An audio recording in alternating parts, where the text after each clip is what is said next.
Como agua para chocolate. Laura Esquivel, capítulo 3. Marzo. Codornices en pétalos de rosas.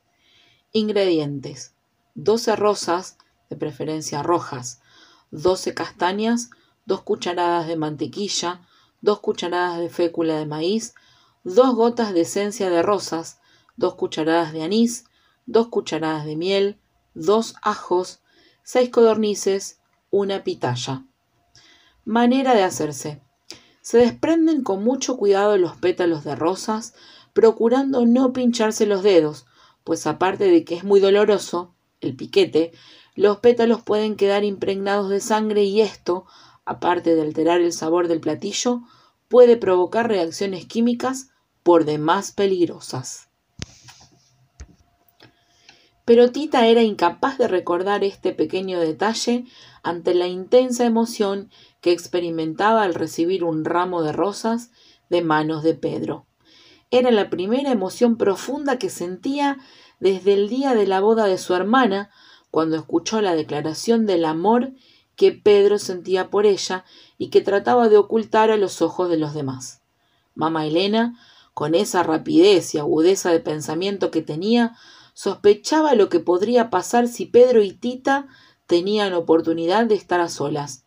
Por lo tanto, haciendo gala de asombrosas artes de prestidigitación, hasta ahora se las había ingeniado de maravilla para ocultar el uno de los ojos y el alcance del otro. Pero se le escapó un minúsculo detalle. A la muerte de Nacha, Tita era, entre todas las mujeres de la casa, la más capacitada para ocupar el puesto vacante de la cocina, y ahí escapaban de su riguroso control los sabores, los olores, las texturas y lo que éstas pudieran provocar. Tita era el último eslabón de una cadena de cocineras que desde la época prehispánica se habían transmitido los secretos de la cocina de generación en generación y estaba considerada como la mejor exponente de este maravilloso arte culinario. Por lo tanto, su nombramiento como cocinera oficial del rancho fue muy bien recibido por todo el mundo. Tita aceptó el cargo con agrado, a pesar de la pena que sentía por la ausencia de Nacha. Esta lamentable muerte tenía a Tita en un estado de depresión muy grande. Nacha, al morir, la había dejado muy sola. Era como si hubiera muerto su verdadera madre. Pedro, tratando de ayudarla a salir adelante, pensó que sería un buen detalle llevarle un ramo de rosas al cumplir su primer año como cocinera del rancho. Pero Rosaura, que esperaba a su primer hijo, no opinó lo mismo y en cuanto lo vio entrar con el ramo en las manos y dárselo a Tita en vez de a ella, abandonó la sala presa de un ataque de llanto. Mamá Elena, con solo una mirada, le ordenó a Tita salir de la sala y deshacerse de las rosas. Pedro se dio cuenta de su osadía bastante tarde, pero mamá Elena, lanzándole la mirada correspondiente, le hizo saber que aún podía reparar el daño causado. Así que, pidiendo una disculpa, salió en busca de Rosaura. Tita apretaba las rosas con tal fuerza contra su pecho que cuando llegó a la cocina, las rosas, que en un principio eran de color rosado, ya se habían vuelto rojas por la sangre de las manos y el pecho de Tita. Tenía que pensar rápidamente qué hacer con ellas. Estaban tan hermosas. No era posible tirarlas a la basura. En primera, porque nunca antes había recibido flores, y en segunda, porque se las había dado Pedro. De pronto, escuchó claramente la voz de Nacha, dictándole al oído una receta prehispánica donde se utilizaban pétalos de rosa. Tita la tenía medio olvidada, pues para hacerla se necesitaban faisanes y en el rancho nunca se habían dedicado a criar ese tipo de aves. Lo único que tenían en ese momento eran codornices, así que decidió alterar ligeramente la receta con tal de utilizar las flores. Sin pensarlo más, salió al patio y se dedicó a perseguir codornices. Después de atrapar a 6 de ellas, las metió a la cocina y se dispuso a matarlas, lo cual no le era nada fácil, después de haberla cuidado y alimentado por tanto tiempo. Tomando una gran respiración, Agarró a la primera y le retorció el pescuezo, como había visto a Nacha hacerlo tantas veces, pero con tan poca fuerza que la pobre codorniz no murió, sino que se fue quejando lastimeramente por toda la cocina con la cabeza colgando de lado. Esta imagen la horrorizó. Comprendió que no se podía ser débil en esto de la matada, o se hacía con firmeza, o solo se causaba un gran dolor. En ese momento pensó en lo bueno que sería tener la fuerza de mamá Elena. Ella mataba así, de tajo, sin piedad. Bueno, aunque pensándolo bien, no. Con ella había hecho una excepción. La había empezado a matar desde niña, poco a poquito, y aún no le daba el golpe final. La boda de Pedro con Rosaura le había dejado como a la codorniz, con la cabeza y el alma fracturada, y antes de permitir que la codorniz sintiera los mismos dolores que ella, en un acto de piedad, con gran decisión, rápidamente la ultimó. Con las demás todo fue más fácil. Solo trataba de imaginar que cada una de las codornices tenía atorado un huevo tibio en el buche y que ella piadosamente las liberaba de ese martirio dándoles un buen torzón. Cuando niña, muchas veces deseó morir antes que desayunar el consabido y obligatorio huevo tibio. Mamá Elena la obligaba a comerlo. Ella sentía que el esófago se le cerraba fuerte, muy fuerte, incapaz de poder deglutir alimento alguno, hasta que su madre le propinaba un coscorrón que tenía el efecto milagroso de desbaratarle el nudo en la garganta, por la que entonces se deslizaba el huevo sin ningún problema. Ahora se sentía más tranquila y los siguientes pasos los realizó con gran destreza. Tal parecía que era la misma Nacha la que, en el cuerpo de Tita, realizaba todas estas actividades: desplumar las aves en seco, sacarle las vísceras y ponerlas a freír. Después de desplumadas y vaciadas, las codornices se les recogen y atan las patas para que conserven una posición graciosa mientras se ponen a dorar en la mantequilla, espolvoreadas con pimienta y sal al gusto. Es importante que se desplumen las codornices en seco, pues el sumergirlas en agua hirviendo altera el sabor de la carne. Este es uno de los innumerables secretos de la cocina que solo se adquieren con la práctica. Como Rosaura no había querido participar de las actividades culinarias desde que se quemó las manos en el comal, lógicamente ignoraba este y muchos otros conocimientos gastronómicos. Sin embargo, quién sabe si por querer impresionar a Pedro, su esposo, o por querer establecer una competencia con Tita en sus terrenos, en una ocasión intentó cocinar. Cuando Tita amablemente quiso darle algunos consejos, Rosaura se molestó enormemente y le pidió que la dejara sola en la cocina. Obviamente, el arroz se le batió, la carne se le saló y el postre se le quemó. Nadie en la mesa se atrevió a mostrar ningún gesto de desagrado, pues mamá Elena, a manera de sugerencia, había comentado: «Es la primera vez que Rosaura cocina, y opino que no lo hizo tan mal. ¿Qué opina usted, Pedro?». Pedro, haciendo un soberano esfuerzo, respondió sin ánimo de lastimar a su esposa: «No, para ser la primera vez, no está tan mal». Por supuesto, esa tarde toda la familia se enfermó del estómago. Fue una verdadera tragedia. Claro que no tanta como la que se suscitó en el rancho ese día. La fusión de la sangre de Tita con los pétalos de las rosas que Pedro le había regalado resultó ser de lo más explosiva. Cuando se sentaron a la mesa había un ambiente ligeramente tenso, pero no pasó a mayores hasta que se sirvieron las codornices. Pedro, no contento con haber provocado los celos de su esposa, sin poderse contener, al saborear el primer bocado del platillo, exclamó, cerrando los ojos con verdadera lujuria: «Este es un placer de los dioses». Mamá Elena, aunque reconocía que se trataba de un guiso verdaderamente exquisito, molesta por el comentario, dijo: «Tiene demasiada sal». Rosaura, pretextando náuseas y mareos, no pudo comer más que 3 bocados. En cambio, a Gertrudis algo raro le pasó. Parecía que el alimento que estaba ingiriendo producía en ella un efecto afrodisíaco, pues empezó a sentir que un intenso calor le invadía las piernas.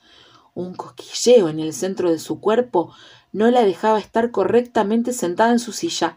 Empezó a sudar y a imaginar qué se sentiría al ir sentada al lomo de un caballo, abrazada por un villista, uno de esos que había visto una semana antes entrando a la plaza del pueblo, oliendo a sudor, a tierra, a amaneceres de peligro e incertidumbre, a vida y a muerte.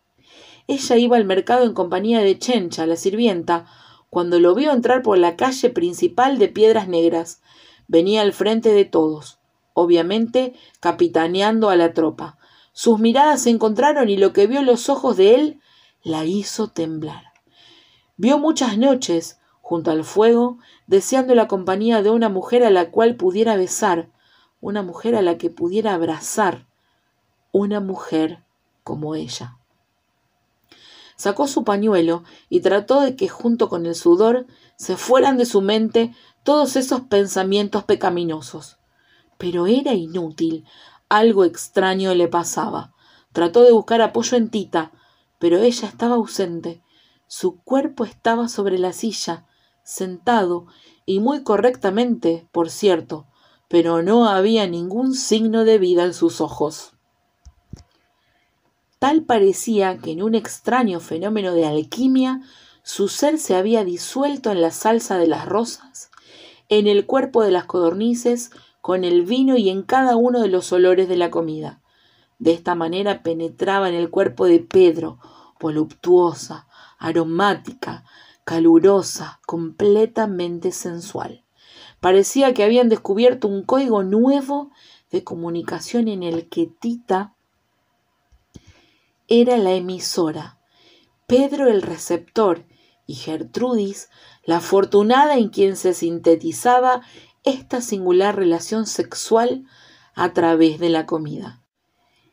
Pedro no opuso resistencia, la dejó entrar hasta el último rincón de su ser sin poder quitarse la vista el uno del otro, y le dijo: «Nunca había probado algo tan exquisito. Muchas gracias. Es que verdaderamente este platillo es delicioso. Las rosas le proporcionan un sabor de lo más refinado. Ya que se tienen los pétalos deshojados, se muelen en el molcajete junto con el anís. Por separado, las castañas se ponen a dorar en el comal, se descascaran y se cuecen en agua. Después se hacen puré. Los ajos se pican finamente y se doran en la mantequilla. Cuando están acitronados, se les agrega el puré de castañas, la miel, la pitaya molida, los pétalos de rosa y sal al gusto. Para que espese un poco la salsa, se le pueden añadir 2 cucharaditas de fécula de maíz. Por último, se pasa por un tamiz y se le agregan solo 2 gotas de esencia de rosas, no más, pues se corre el peligro de que quede muy olorosa y pasada de sabor. En cuanto está sazonada, se retira del fuego. Las codornices solo se sumergen durante 10 minutos en esta salsa para que se impregnen de sabor y se sacan. El aroma de la esencia de las rosas es tan penetrante que el molcajete que se utilizaba para moler los pétalos quedaba impregnado por varios días. La encargada de lavarlo junto con los demás trastes que se utilizaban en la cocina era Gertrudis. Esta labor la realizaba después de comer, en el patio, pues aprovechaba para echar a los animales la comida que había quedado en las ollas. Además, como los trastes de cocina eran tan grandes, los lavaba mejor en el fregadero. Pero el día de las codornices no lo hizo. Le pidió de favor a Tita que lo hiciera por ella. Gertrudis realmente se sentía indispuesta. Sudaba copiosamente por todo el cuerpo. Las gotas que le brotaban eran de color rosado y tenían un agradable y penetrante olor a rosas. Sintió una imperiosa necesidad de darse un baño y corrió a prepararlo. En la parte trasera del patio, junto a los corrales y el granero, mamá Elena había mandado instalar una regadera rudimentaria. Se trataba de un pequeño cuarto construido con tablones unidos, solo que entre uno y otro quedaban hendiduras lo suficientemente grandes como para ver sin mayor problema al que estuviera tomando el baño. De cualquier manera, fue la primera regadera de la que el pueblo tuvo noticia. La había inventado un primo de mamá Elena que vivía en San Antonio, Texas. Tenía una caja como a 2 metros de altura, con capacidad para 40 litros, a la cual se le tenía que depositar el agua con anterioridad para que pudiera funcionar utilizando la fuerza de la gravedad. Costaba trabajo subir las cubetas llenas de agua por una escalera de madera, pero después era una delicia solo abrir una llave y sentir correr el agua por todo el cuerpo de un solo golpe y no en abonos, como sucedía cuando uno se bañaba a jicarazos. Años después, los gringos le pagaron una bicoca al primo por su invento y lo perfeccionaron. Fabricaron miles de regaderas sin necesidad del mentado depósito, pues utilizaron tuberías para que funcionaran. Si Gertrudis hubiera sabido, la pobre subió y bajó como 10 veces cargando las cubetas. Estuvo a punto de desfallecer, pues este brutal ejercicio intensificaba el abrasador calor que sentía. Lo único que la animaba era la ilusión del refrescante baño que la esperaba, pero desgraciadamente no lo pudo disfrutar, pues las gotas que caían de la regadera no alcanzaban a tocarle el cuerpo, se evaporaban antes de rozarla siquiera. El calor que despedía su cuerpo era tan intenso que las maderas empezaron a tronar y a arder. Ante el pánico de morir abrasada por las llamas, salió corriendo del cuartucho, así como estaba, completamente desnuda. Para entonces, el olor a rosas que su cuerpo despedía había llegado muy, muy lejos, hasta las afueras del pueblo, en donde revolucionarios y federales libraban una cruel batalla. Entre ellos sobresalía por su valor el villista S., el que había entrado una semana antes a Piedras Negras y se había cruzado con ella en la plaza. Una nube rosada llegó hasta él, lo envolvió y provocó que saliera a todo galope hacia el rancho de mamá Elena. Juan, que así se llamaba el sujeto, abandonó el campo de batalla dejando atrás a un enemigo a medio morir sin saber para qué. Una fuerza superior controlaba sus actos. Lo movía una poderosa necesidad de llegar lo más pronto posible al encuentro de algo desconocido, en un lugar indefinido. No le fue difícil dar. Lo guiaba el olor del cuerpo de Gertrudis. Llegó justo a tiempo para descubrirla corriendo en medio del campo. Entonces supo para qué había llegado hasta allí. Esta mujer necesitaba imperiosamente que un hombre le apagara el fuego abrasador que nacía en sus entrañas. Un hombre igual de necesitado de amor que ella. Un hombre como él. Gertrudis dejó de correr en cuanto lo vio venir hacia ella, desnuda como estaba, con el pelo suelto, cayéndole hasta la cintura e irradiando una luminosa energía, representaba lo que sería una síntesis entre una mujer angelical y una infernal. La delicadeza de su rostro y la perfección de su inmaculado y virginal cuerpo contrastaban con la pasión y la lujuria que le salía atropelladamente por los ojos y los poros. Estos elementos, aunados al deseo sexual que Juan por tanto tiempo había contenido por estar luchando en la sierra, hicieron que el encuentro entre ambos fuera espectacular. Él, sin dejar de galopar para no perder tiempo, se inclinó, la tomó de la cintura, la subió al caballo delante de él, pero acomodándola frente a frente, y se la llevó.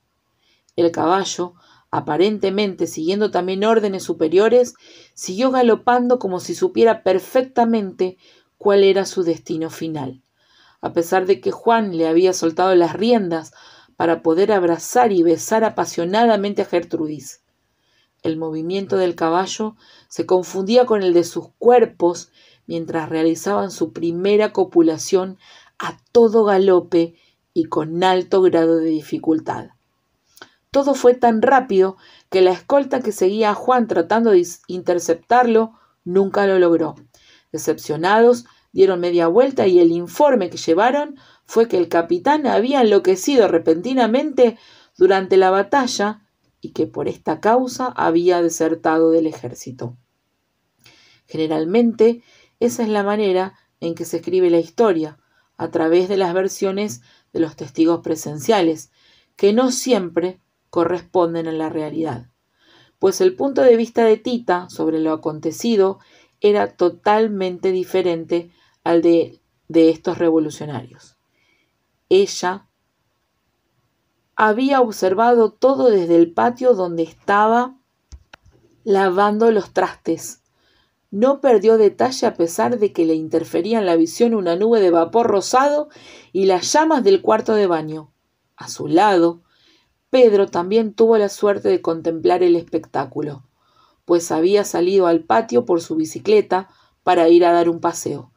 Y como mudos espectadores de una película, Pedro y Tita se emocionaron hasta las lágrimas al ver a sus héroes realizar el amor que para ellos estaba prohibido. Hubo un momento, un solo instante, en que Pedro pudo haber cambiado el curso de la historia.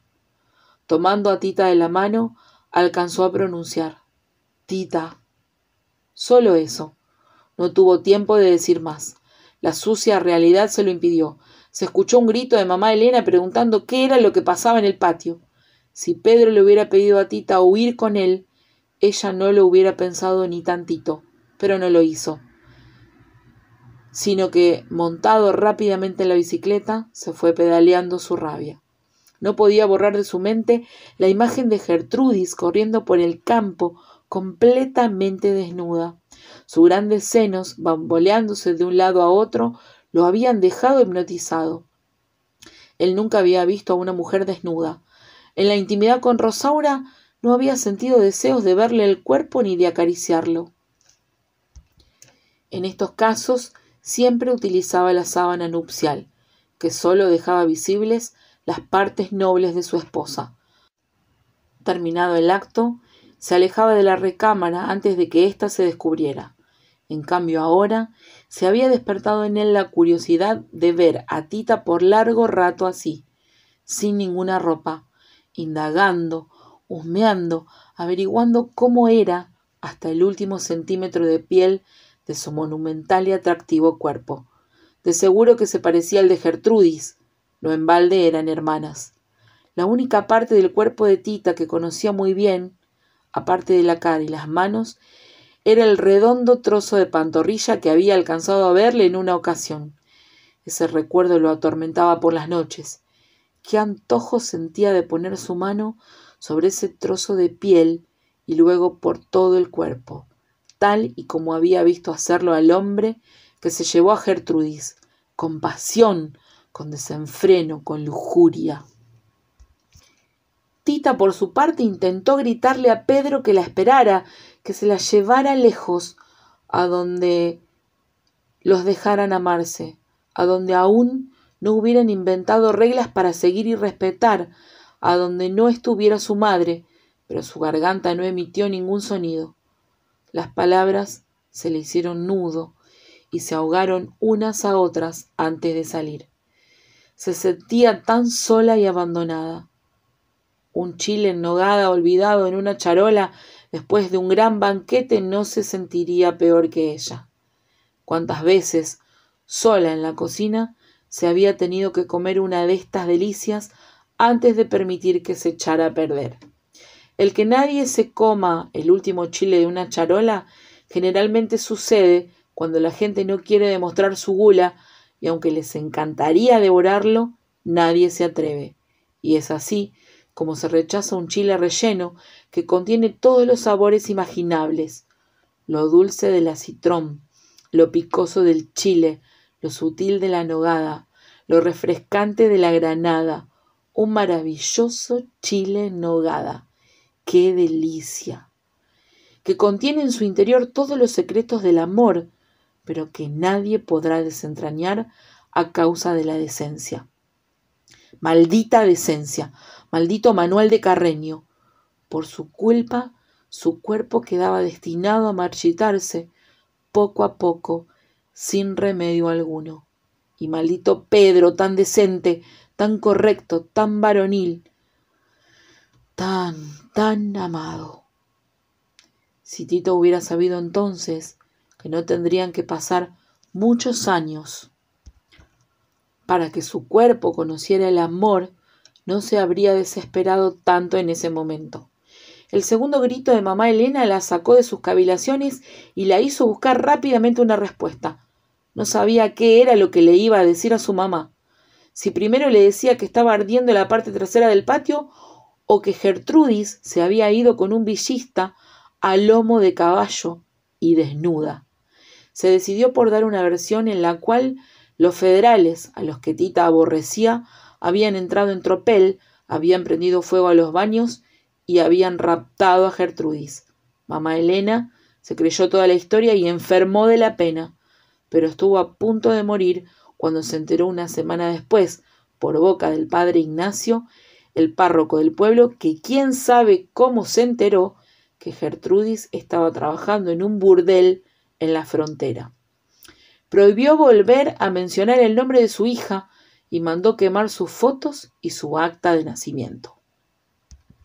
Sin embargo, ni el fuego ni el paso de los años han podido borrar el penetrante olor a rosas que despide el lugar donde antes estuvo la regadera y que ahora es el estacionamiento de un edificio de departamentos. Tampoco pudieron borrar de la mente de Pedro y Tita las imágenes que observaron y que los marcaron para siempre. Desde ese día, las codornices en pétalos de rosas se convirtieron en un mudo recuerdo de esta experiencia fascinante. Tita lo preparaba cada año como ofrenda a la libertad que su hermana había alcanzado y ponía especial esmero en el decorado de las codornices. Estas se ponen en un platón, se les vacía la salsa encima y se decoran con una rosa completa en el centro y pétalos a los lados. O se pueden servir de una vez en un plato individual en lugar de utilizar el platón. Tita así lo prefería, pues de esta manera no corría el riesgo de que a la hora de servir la codorniz se perdiera el equilibrio del decorado. Precisamente así lo especificó en el libro de cocina que empezó a escribir esa misma noche, después de tejer un buen tramo de su colcha, como diariamente lo hacía. Mientras la tejía, en su cabeza daban vueltas y vueltas las imágenes de Gertrudis corriendo por el campo junto con otras que ella imaginaba sobre lo que habría pasado más tarde cuando se le perdió de vista a su hermana. Claro que su imaginación era en este aspecto bastante limitada por su falta de experiencia. Tenía curiosidad de saber si ya tendría algo de ropa encima o si seguiría así, de desabrigada. Le preocupaba que pudiera sentir frío, al igual que ella, pero llegó a la conclusión de que no. Lo más probable era que estaría cerca del fuego, en los brazos de su hombre, y eso definitivamente debería dar calor. De pronto una idea que cruzó por su mente la hizo levantarse a mirar el cielo estrellado. Ella conocía, pues lo había sentido en carne propia, lo poderoso que puede ser el fuego de una mirada.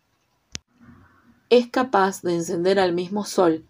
Tomando esto en consideración, ¿qué pasaría si Gertrudis miraba una estrella? De seguro que el calor de su cuerpo, inflamado por el amor, viajaría con la mirada a través del espacio infinito, sin perder la energía, hasta depositarse en el lucero de su atención. Estos grandes astros han sobrevivido millones de años gracias a que se cuidan de no absorber los rayos ardientes que los amantes de todo el mundo les lanzan noche tras noche. De hacerlo, se generaría tanto calor en su interior que estallarían en 1000 pedazos, por lo que al recibir una mirada la rechazan de inmediato, reflejándola hacia la tierra como en un juego de espejos. Es por eso que brillan tanto en las noches, y es por eso que a Tita le entró la esperanza de que si ella pudiera descubrir entre todas las estrellas del firmamento cuál era la que su hermana veía en ese momento, recibiría por reflejo un poco del calor que a ella le sobraba. Bueno, esa era su ilusión, pero por más que observó una a una todas las estrellas del cielo, no sintió absolutamente nada de calor, sino más bien todo lo contrario. Estremecida regresó a su cama, plenamente convencida de que Gertrudis dormía plácidamente con los ojos bien cerrados y que por eso no funcionó el experimento. Se cubrió entonces con su colcha, que ya para entonces se doblaba en 3. Revisó la receta que había escrito para ver si no se le olvidaba apuntar algo y añadió: «Hoy que comimos este platillo, huyó de la casa Gertrudis».